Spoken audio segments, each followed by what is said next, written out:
আজকে আমি রান্না করেছি শোলা কচু দিয়ে লোকাল রুই মাছের ঝোল। লোকাল মাছ তো এমনিতেই খেতে ভালো লাগে, আর কচু এখনকার নতুন সবজি, তো কচু দিয়ে করলে বেশ ভালোই লাগে খেতে। তো হ্যালো বন্ধুরা, আমার চ্যানেলে তোমাদের সবাইকে স্বাগত জানাই। তোমরা সবাই কেমন আছো? আশা করি ভালোই আছো, আমিও ভালোই আছি।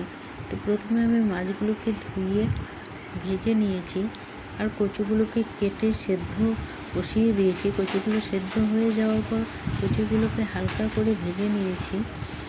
কচুগুলোকে ভেজে নিয়ে ওই তেলের মধ্যেই ফোড়ন দিয়ে দিয়েছি, শুকনো লঙ্কা আর জিরে। ফোড়নটা একটু লাল হয়ে এলে আলু কেটে রেখেছি, তো আলুগুলোকে দিয়ে দিলাম।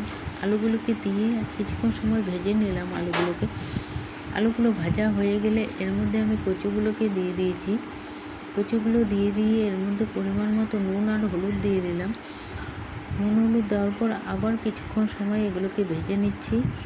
কিছুক্ষণ সময় ভেজে নেওয়ার পর আমি মশলা করে রেখেছিলাম জিরে, কাঁচা লঙ্কা, আদা আর পেঁয়াজ। তো মশলাগুলোকে ঢেলে দিয়েছি। মশলাগুলোকে দেওয়ার পর কিছুক্ষণ সময় ভেজে নিলাম। যতক্ষণ মশলা থেকে তেল না ছেড়ে দিয়েছে ততক্ষণ মশলাগুলোকে ভেজে নিয়েছি। মশলাগুলো ভাজা হয়ে গেলে এর মধ্যে পরিমাণ মতো জল দিয়ে দিয়েছি। জল দিয়ে কিছুক্ষণ সময় রান্না করে এর মধ্যে মাছগুলোকে দিয়ে দিয়েছি। তারপর আমার রান্নাটি হয়ে গেছে, রান্নাটি নামিয়ে নিয়েছি। আমার রান্নাটি তোমাদের কেমন লাগলো